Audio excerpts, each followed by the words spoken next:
7, 6, 5, 4, 3, 2, 1, fire. Hi everyone, we're Team Dolphins and we'll be presenting on our product, MyPetChart. MyPetChart is an all-in-one platform for pet owners and vets where they can store, manage, and track their pet's health. We'll start off with the observations we made when first exploring our idea. Our idea came from a conversation our team had about how difficult it is to keep track of our pet's health and deal with veterinarians. We talked with other pet owners and gathered enough data to confirm our suspicion that there is a need for a pet health tracking app. The problem statement we've identified through our initial observations is how might we help vets and pet owners have a more efficient system to track their pet health? So we created a set analysis to see if our product was viable in terms of its social aspect, its economic aspect, and its technological aspect. So in terms of its social aspect, we know that Gen Z and millennials care for their pets extensively and they want to keep their pets healthy. Secondly, in terms of its economic aspect, more people are pet owners due to the pandemic and there is a larger market demand. And also there's an economic advantage as we would have a large database of pet information. Lastly, in terms of its technological aspect, it's definitely an easy implementation that pet owners can have access to their vet appointments, scheduling, one-on-one chat, medical history, and more. And so moving on to the ideation. So initially we thought that our group ideated a way to help pet owners and vets manage all pets information in one place. And it differed from our observations because we thought the main problem was in the lack of communication between vets and pet owners. But we realized that the problem was actually in the lack of a platform to manage everything in one place. Moving on to research. In the industry, we learned that there are a lot of pet owners that want reliable websites for gathering information and to be open to their vet's recommendation tool. Also, the expectations for communication via the internet are as high as ever. The information led to some critical insights. Vets want good business, and clients want the best care for their dog. An opportunity arises for a platform to help bridge that gap and fulfill both desires by increasing the value of care and driving more business to the veterinarians that utilize the platform. So through our industry research and gathering of surveys, we also identified 3 top personas as our main audience. So the first one is Tamiko, the new owner, and the second one is Adel, the experienced owner, and the last one is the Jen, the professional vet, which we consider as our actual consumer base as we would be selling our product to vets. So back with our industry research, we wanted to figure out how we wanted to design our product, and we tried to look for common features amongst innovators in our industry. Some of the common features that we found in similar products were online scheduling of appointments, health records, past visits, overdue treatments, and prescription requests. But we found out that a lot of these products were not successful, and we tried to identify what's wrong. And some of the issues that we have identified was that the platform was too complicated, inconvenient, and clunky. Not all vets utilize the system, and there was no easy way to manually record which leads users to feel like they don't have control over the system. So we wanted to create a product that stands out in the market, and we tried to ideate on what we can offer, and we wanted to focus on creating a better connection between the vets and the pet owners through easy access to health records, making new appointments, one-on-one chats with the vets, and overall a simple and easy-to-use platform. To help us ideate, we looked at 3 competitors. The first one is Pet Desk, which lets you keep in contact with your veterinarian. The second one is Pawprint, which lets you manually keep track of your pet's health. And the third one is Thrive, which gives you suggestions on how to take care of your pet through the form of links. This is a matrix that shows the features that each of our competitors has. Looking at this overall analysis, we were able to figure out the gaps that these products could not fill and focus on making sure that we fulfilled all of these features. And now moving on to the product. And so this is the low-fly prototype that we made before going on to our high-fly prototype. And so the first screen is the home screen, and as you can see, we have appointment reminders, visit history, the navigation bar on the bottom, and also a push notification system that would remind you for upcoming reminders.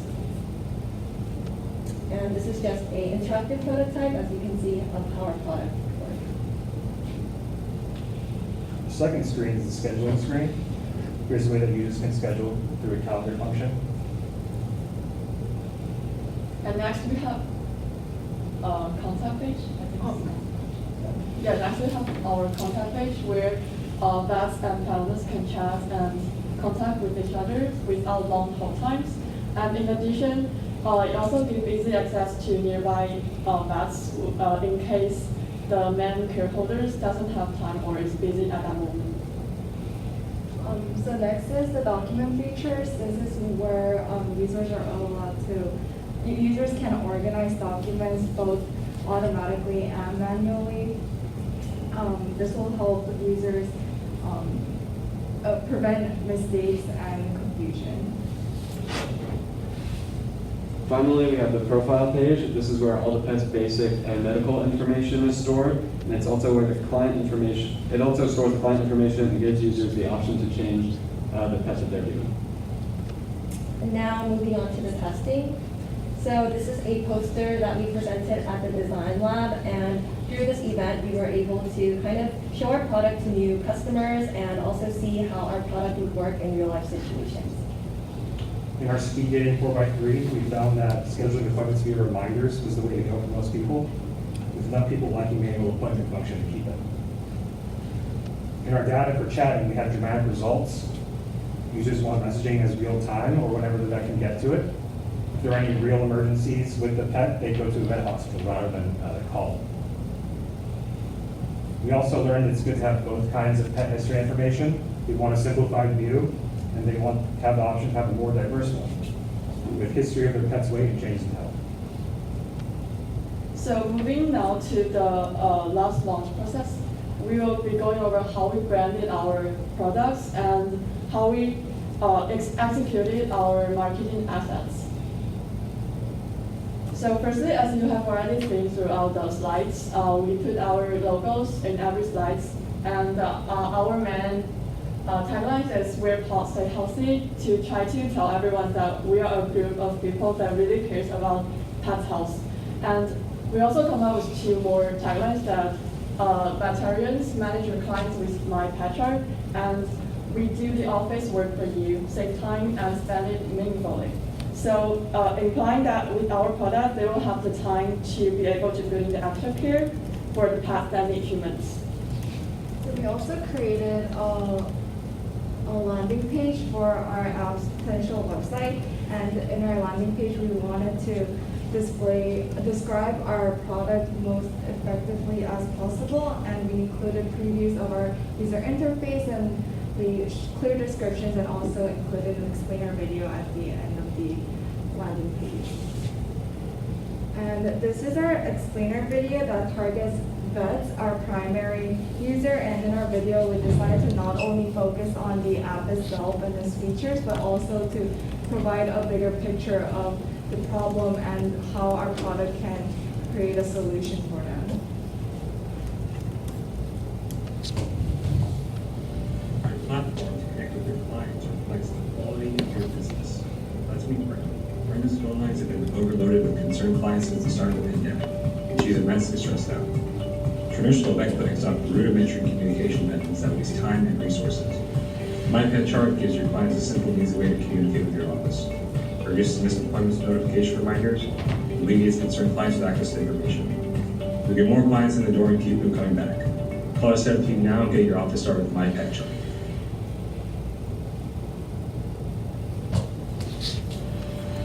Your platform to connect with your So we also created 3 social media handles to try to market our product. The first was a Facebook page, the second was an Instagram page, and the last one was a Twitter. And we basically posted descriptive photos of our features to just get users interested and to show our product. Here are 3 email marketing campaign newsletters we created to get veterinarians to purchase our product. We targeted new veterinarians, corporate veterinarians, and private practice veterinarians. And these are 3 Google Adwords campaigns we created after making the emails. This This is our communication launch strategy for the following 3 days of our launch. We found a veterinarian conference and a pet parade in Gaslamp to strategize our marketing campaigns around. We said that we should implement our ads, video, and emails 5 days a week to try to leave at least 2 free to not overload people. So moving on, we'll be going over some short data that we have just introduced and to try to find out if there's any insights or potentials about our product. Starting off with the email campaign, we got 10 subscribers, which were mostly from a preliminary survey we took to see if there was interest in our product, and also a few emails we collected from the Design and Innovation Building Grand Opening. What we realized from the email is that we need to develop a contact list of veterinarians that's separate from the normal pet owners, because if we're emailing pet owners the things that are meant for veterinarians, they'll unsubscribe and we won't get as much sales. We also realized that if we have even more narrow categories, we'll be able to target people better and generate more sales. In terms of our social media launch, we have reached an expectable amount of followers throughout the week. Instagram reached the highest amount of followers, followed by Facebook and then Twitter. And so some takeaways we had from the social media was that it's easier to gain traffic through Instagram, as it's just a good way to share photo-based advertisements. In terms of Facebook, it's a good way to advertise to the public and for people who have interest in similar products. And lastly, in terms of Twitter, Twitter is good for companies that already have a large following, so it was not as effective in our situation, but it's definitely a company and platform that we would use later on. Moving on to the results from our Google Adwords campaign. We didn't launch it, but we expect to convert 1 to 3% of clicks into sales. Using the pricing Google estimated and an assumed 1% conversion rate, it would cost us about $500 per day to get only 100 customers in the first month. The main takeaway from this campaign is that AdWords is too expensive for what we want to do, and the traditional sales process would be more efficient and help gain the trust of local clinics before selling our product. This is the data we gathered after launching our website. We had around 8 or 9 visits, and we saw that most of our traffic was coming from California. We had an average of 1 minute of website interaction for those that allowed website tracking. We were able to keep website retention and engage 8 views on our video. And we'll see more data in a bit, but we had some light implementation with our analytics system, even though our website was up a lot earlier. We'll see more in the coming days. And that's it. Do you have any questions? Thank you. Congratulations. Thank you.